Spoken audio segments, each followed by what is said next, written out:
పూర్తి చేసుకుని పై చదువులు చదవాలని అవసరాలను వాళ్ళ ఇంటి ఆర్థిక పరిస్థితులలో మధ్యలో చదువు పరిస్థితి ఏర్పడింది. కానీ ఏ రోజే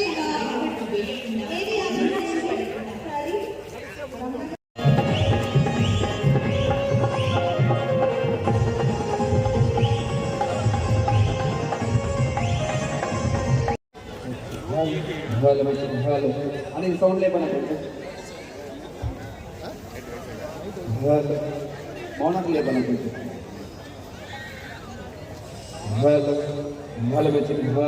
మరి కొంచెం బ్యాక్ సైడ్ రెండు రావట్లేదు స్టేజ్.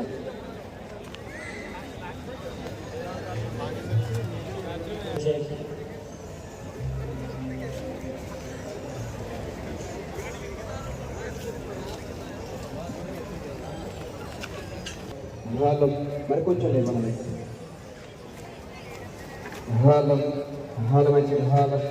ఒక్కొక్కసారి గట్టిగా వేసుకోసారి మీరందరూ కూడా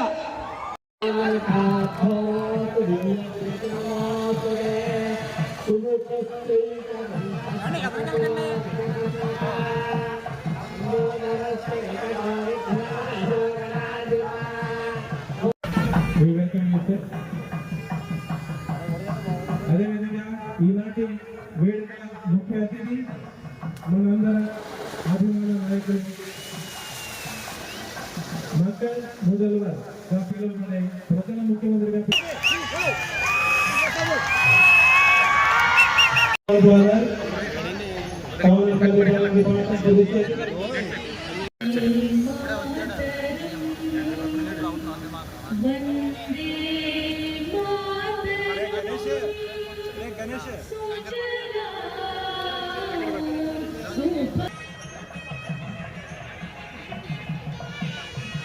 Deputy and P.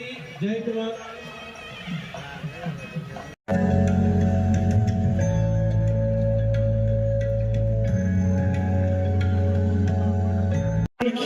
యూనియన్స్ సొంతగా ఇవ్వాలని మీరు రాసినా కానీ ఆర్ఈలో ఓన్లీ 65 లక్షల మాత్రమే ఇచ్చారు. ఇంకొక 4 కోట్ల రూపాయలు కానీ ఇచ్చినట్టయితే అప్ టు డేట్ మొత్తం క్లియర్ అయ్యే పరిస్థితి ఉంటుంది. ఇది కూడా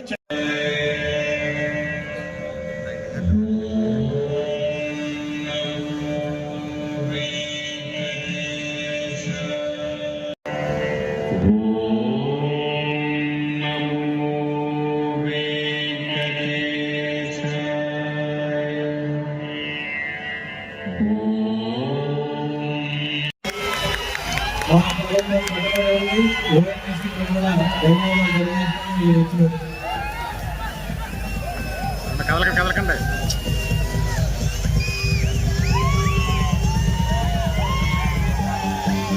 బాబా అట్లే బాబా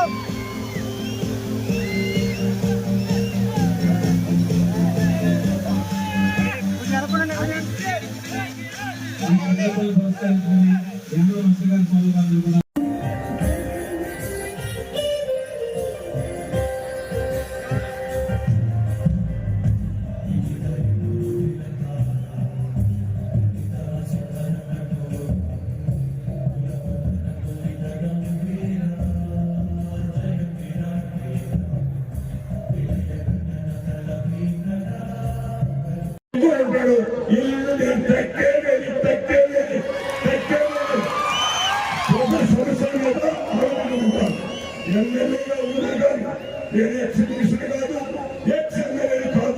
ఒక ఫోటో కాల్లో ఉన్న వ్యక్తిని తెలియక చిన్న పిల్లలు కాబట్టి తెలియక మాట్లాడుతూ ఉంటారు.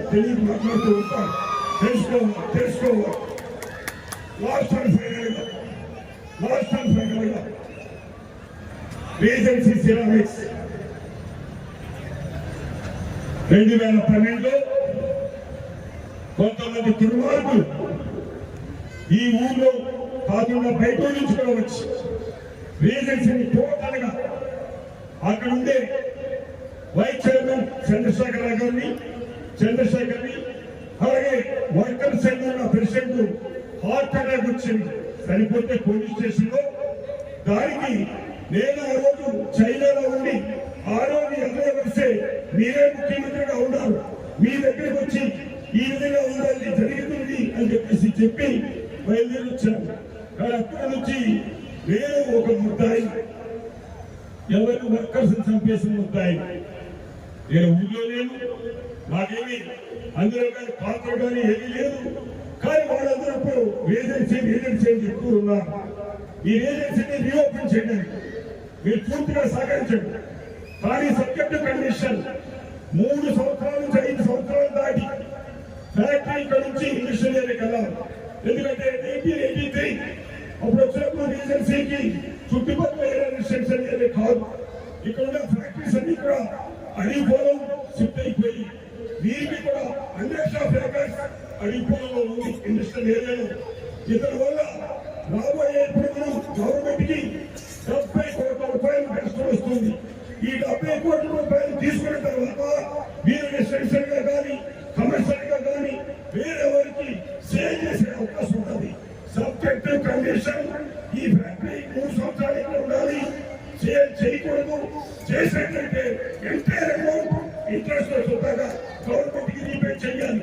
ఎందుకంటే ట్యాక్స్ పేయర్స్ కట్టిన డబ్బు ఇవ్వద్దంటే పనులే.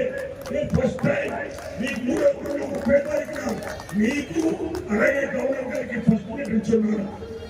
అదేవిధంగా పుదుచ్చేరి సీఎం గారికి, రంగస్వామి గారికి, అదేవిధంగా అక్కడికి వచ్చేసిన ఇతర మంత్రులు, ఎమ్మెల్యేలు ప్రతి ఒక్కరిని కూడా పేరు పేరున అంత దూరం నుంచి ట్రావెల్ చేసి ఇక్కడికి వచ్చిన ప్రతి ఒక్కరికి కూడా, అదేవిధంగా డైరెక్టర్స్ ఉన్నారు, డిగ్నిటరీస్కి ప్రతి ఒక్కరికి నా ధన్యవాదాలు. నిజంగా ఈ యానం శాసనసభ్యులు అయిన తర్వాత మొట్టమొదటి నేను ఈ పుష్ప ప్రదర్శనకి, ప్రజాోత్సవాలకి కూడా రావడం. గత సంవత్సరం కూడా ఎక్కడున్నా కూడా ప్రతి ఒక్కరికి, యానం ప్రజలందరికీ కూడా తెలిసిన విషయమే. ఆ రోజు ఒక ఆమరణ దీక్ష చేయడం జరిగింది యానం కోసం. ఈ రోజు విధంగా ముఖ్యమంత్రి గారు యానం వచ్చి ఇవి ఒకేసారి, అదే గత 6 నెలలుగా కూడా సంవత్సరం నుంచి కూడా జరిగిన ఒకేసారి అభివృద్ధి పనులన్నీ ఒకేసారి ఓపెన్ చేయడం ఉండడం కూడా ఎంతో ఆనందంగా అనిపించింది. ప్రతి ఒక్కరికి కూడా ఒక 6-7 నెలల నుంచి ఎందుకు అవ్వట్లేదు ఆలోచిస్తూనే ఉన్నాను. ఒకేసారి ఈ వేదిక మీద మన మత్స్యకార సోదరులకి కాంపన్సేషన్ అవనండి, అదేవిధంగా పీడబ్ల్యూ ఖర్చు అవనండి, లేకపోతే సిఎస్ఆర్ నిధులతో జరగవలసిన అవనండి, చాలా అన్ని ఒకేసారి ఈ వేదిక పైన చూడడం నిజంగా యానం అభివృద్ధి చెందుతుందంటే దానికి నిజంగా యానం శాసనసభ్యుడిగా నేను ఎంతో ఆనందపడుతున్నాను. ఒకేసారి ఒకే వేదిక పైన అడ్వాన్స్ 10 నిమిషాలు అన్ని డెవలప్మెంట్ వర్క్స్ కూడా ఆయన చెప్పిన జరగడం. అదేవిధంగా సార్ మీరు ఇప్పటికే మత్స్యకార సోదరులకు కానీ, ఎప్పుడైనా వరదలు వచ్చినప్పుడు కానీ, వర్షాలు వచ్చినప్పుడు కూడా ఎప్పటి నుంచో యానం ప్రజలకి అనేక రకాలుగా మీ తోడ్పాటు చూపించారు.